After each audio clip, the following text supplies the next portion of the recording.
Jared here from Lincoln Mill Haunted House, and we've just been challenged for the Halfway to Halloween questionnaire challenge. So John from the Haunted Informer challenged us, and John, we gladly accept your challenge.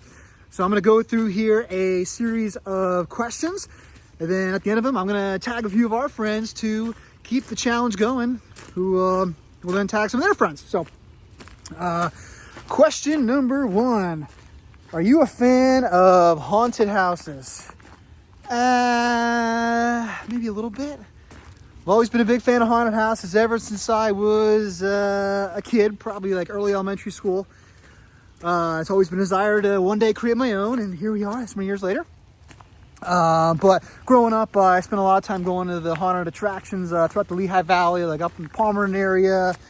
I went to Field of Screens, Penhurst quite a bit. So yeah, always been a big fan of haunted houses. Question number two. What's your favorite ghost story or haunted lore? Have you ever heard of the Lincoln Mill story with Victor Kane? That's pretty cool lore right there. No, how Victor Kane tormented and experimented on his workers in the 1930s. Pretty twisted story. Outside Lincoln Mill though, I think the one story that just kind of jumps to the top of my head here is the lore of the Jersey Devil. So just a few weeks ago, I was at Six Flags Great Adventure, and the one newer coaster there is themed after the Jersey Devil. I think that's why I kind of thought of that one. But pretty much the Jersey Devil haunts the Pine Barrens Forest in central Jersey there. So I was always pretty interested in that lore and that story. Question number three. Do you plan on decor hunting this year? If so, what item do you hope to find? So, always am decor hunting throughout the year. These days, all for props for Lincoln Mill, looking for vintage stuff. I think particularly seeking out some old looms, some old more sewing machines. We got some pretty cool new room designs coming for the fall 2025 season. So, we're always scouting out Facebook Marketplace, Craigslist. So, yep, always decor hunting. Question number four, candy corn. Do you love it or hate it? I love candy corn. That was an easy one. Question number five, are you big into costumes and dressing up for Halloween? If so, what's your favorite costume of all time? So I've been running haunted attractions since I was like a little kid, home haunts for most of my life, and I never really had a whole lot of time to develop my own costume because I was more concerned with the attraction itself and the costume of all my actors. So nothing really jumps out particularly, but one thing I will take note of, when I was in elementary school, my mom pretty much made all my costumes. So they were all really unique, and the costumes all came from something I was like really interested in at that time. So remember the one year, like when I was obsessed with Pokemon cards, my mom made me a Charizard Pokemon card. She literally drew the exact graphic that you saw on that card, and yeah, that's what I was. I was a Pokemon card. It was pretty cool though. Question number six. What is one activity or experience that is on your spooky season bucket list this year? These days, spooky season, my time is 100% Lincoln Mill. The nights that we're not open, I do get to go to some attractions in our region, but I can't go too far. I would say some attractions that I haven't been to that I would really like to get to. Dent Schoolhouse in Ohio, Dark Hour in Texas, Netherworld down south. But the likeliness of getting to those during spooky season is pretty low with the operations of Lincoln Mill. So maybe one day. Question number seven. What book, series, or movie screams Halloween to you? Always been a big fan of horror movies since I was a kid. I think my all-time favorites, though, are the ones that are a little more paranormal, a lot of suspense building. So particularly Insidious. I've always loved the Insidious movies.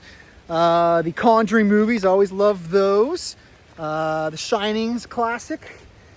I like Hellraiser a lot too. So I guess those movies, those scream Halloween to me. And if I'm looking for inspiration, usually I'll turn on one of those and usually inspires something at some point. Question number 8. How do you typically spend your Halloween night?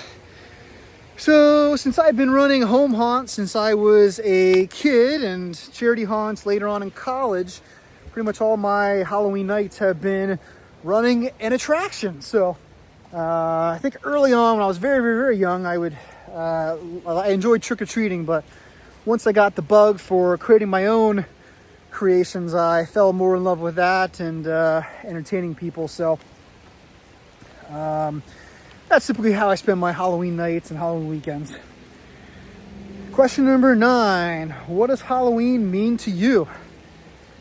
Halloween is such an amazing holiday. It's one of the times throughout the year where you really are allowed to escape reality. The sun goes down, everyone has their own costume, they become a character that they wouldn't otherwise be. So I think that's what most excites me about Halloween, is just gives you permission to escape everyday life and immerse yourself in a world of Halloween.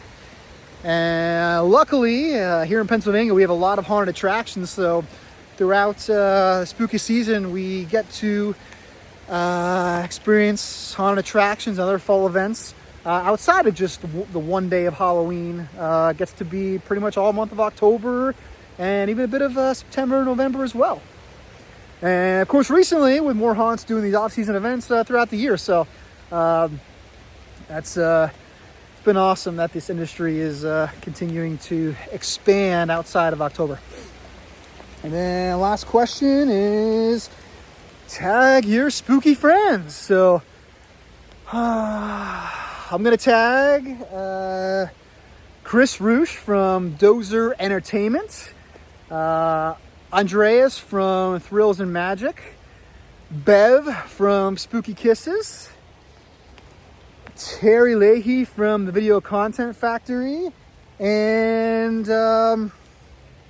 Steve from the Roca.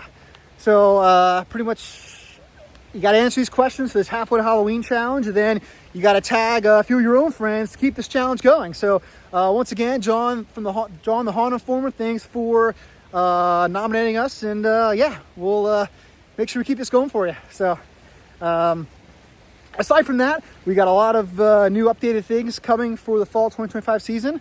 Our latest episode of our upcoming episode from our Darkness Rises event is dropping here real soon, and it's a really good one. So our Darkness Rises event was our Star Wars inspired haunted house. So you get to see some of the behind the scenes magic and some of the inspiration that went into developing that show. So stay tuned. That show's coming out here real soon. And we got some other exciting content coming throughout the summer here to keep the spookiness going. So stay tuned. And you get some more behind the scenes updates of the improvements for the fall 2025 season. So, all right, guys, thank you, and see you again soon.